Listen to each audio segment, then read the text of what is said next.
Deis pindah sekolah. Dia menjadi murid baru. Di sana dia mendapatkan teman yang bernama Hamidah. Saat Deis istirahat, Deis dikerjain oleh teman-temannya yang bernama Tommy, Andi, dan Sandi. Deis dicekoki oleh narkoba saat di kamar mandi, dan Deis pun pingsan. Pada saat itu, kepala sekolah membawa Deis ke rumah sakit. Deis difitnah menjadi pemakai narkoba. Karena Deis seorang lelaki yang jujur, seorang remaja yang pintar dan berprestasi, dan mempunyai teman yang banyak dan setia, Deis pun terbebas dari fitnahan itu. Tommy, Andi, dan Sandi yang telah memfitnah Deis, lalu dia mengaku. Setelah mengaku, mereka bertiga langsung dimasukkan ke pesantren untuk hukumannya itu. Karena Deis seseorang yang pintar, pada suatu hari Deis menjadi juara matematika se-Provinsi Jawa Barat. Dia menjadi juara 1. Dan pada waktu itu, ibu Deis meninggal. Ibu Deis meninggal karena batuk-batuk TBC. Deis mempunyai seorang adik yang bernama Dinan. Dia masih SMP. Deis pun berpikir bagaimana dia harus mencukupi biaya kebutuhan hidupnya, sedangkan dia hanya berdua di rumah bersama adiknya. Bapaknya sudah meninggal pada saat Deis kelas 8. Dan pada saat itu juga Deis berniat untuk menjual gorengan, dan Deis dan adiknya terbangun setiap hari, bangun tidur jam 3 untuk menyiapkan adonan dan gorengan lalu diantarkan ke warung-warung. Pada saat itu, Deis berpikir, mana mungkin dia hanya menjual gorengan saja akan mencukupi kebutuhan hidupnya. Deis pun mencari cara untuk mencukupi kebutuhannya dengan yang lain, yaitu dengan cara menjadi pedagang asongan. Deis menjual aqua dengan harga 1.500. Pada saat itu, Deis menjual pada seorang bapak-bapak yang sedang lari, istilahnya jogging. Deis ditanya oleh bapak-bapak itu, "Aqua ini berapa, Nak?" Kata Deis, 1.500, Pak. Murah sekali. Kata Deis, "Iya, Pak."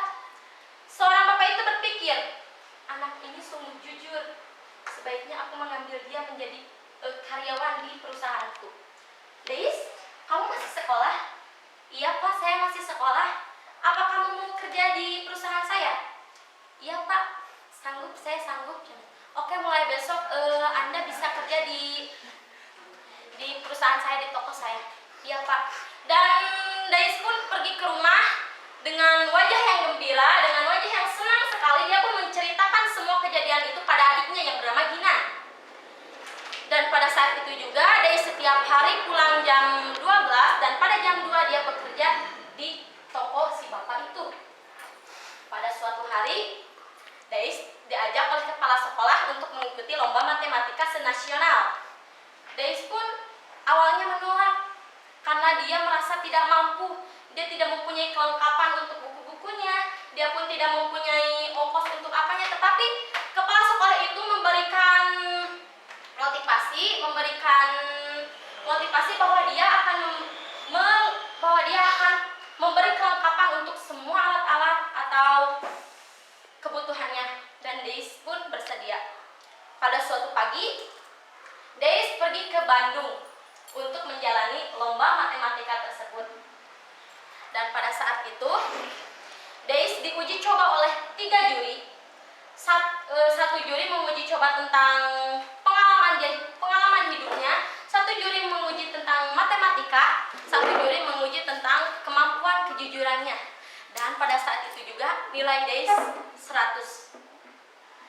Deis merasa dia sangat yang paling terpuruk di antara peserta-peserta lainnya, karena dia melihat peserta-peserta lainnya itu sangat sukses, orang kaya, dan juga pintar, dan juga berpenampilan cantik, tampan, dan sangat wow lah, itu istilah nama. Sedangkan Deis, dia hanya memakai baju seadanya dari sekolah, dan dia pun tidak seperti mereka mempunyai ponsel atau gadget apapun. Dan pada suatu pagi menunggu hasil perlombaan, dan ternyata juara lomba ketiga itu dimenangi oleh Fahmi. Sedangkan juara kedua dijuarai oleh Christine Agustin. Dan pada saat juara pertama, Dais pun sangat tegang, berdebar-debar. Dan pada saat itu, Dais dipanggil menjadi juara pertama senasional Indonesia. Boleh tepuk tangan? Dan pada saat itu juga Dais bergembira, lalu dia pulang dengan memberikan kabar gembira ini kepada Ginan adiknya. Setelah itu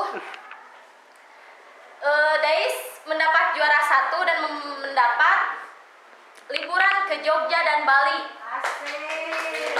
Kalian mau liburan ke Jogja dan Bali? Ikuti cerita Dais. Oke, selanjutnya ini hubungannya dengan cinta. Kalian tahu tentang cinta? Para remaja sering dikaitkan dengan cinta buta. Pada saat itu juara 3 yaitu Fahmi dengan Dais sedang duduk di kafe. Dan pada saat itu Christine juara 2 matematika senasional lewat. Kalau ada lagunya kayak gini, gitu katanya. Kata Fahmi sambil duduk ini, Dais, lu suka gak sama tuh cewek? Enggak, itu biasa aja. Tapi cantik lah Dais. Enggak, kata Christine. Lalu Fahmi pun memuji-muji Christine dan Dais pun muka Dais memerah jambu. Padahal di hatinya dia pun andai aku menjadi kekasih dia. Tapi Christine mengabaikan semua percakapan dua orang pemuda itu dan Christine ke kafe. Dan pada suatu hari Dais pun pulang dari Jogja dan Bali. Dia pergi ke rumahnya dengan membawa kabar gembira itu. Dan ternyata Christine itu anak dari bapak pemilik toko yang apa? Bapak pemilik toko yang Dais kerja di sana. Dan pada suatu hari Dais sedang sapu-sapu kerja. Pada saat itu ada Christine dan Dais pun langsung berlari karena dia takut, karena dia malu bahwa profesinya itu sebagai karyawan. Tapi pada saat itu Dais memberanikan diri. Christine, kamu Dais? Ya, saya. Mau beli apa? Berapa? 1.500. Oh iya, Christine pun langsung membeli. Dan pada saat semua cerita itu berlangsung, Dais jadian dengan Christine. Dan Dais menjadi seorang anak yang berprestasi, yang sukses karena ketekunannya itu. Dan amanat yang bisa diambil dari cerita ini adalah, meskipun kita seorang yang sederhana, meskipun kita seorang yang tidak mampu, meskipun kita seseorang yang awalnya tidak berprestasi, tapi jika kita tekun, ulet dan berusaha, kita dapat berprestasi dan kita bisa sukses.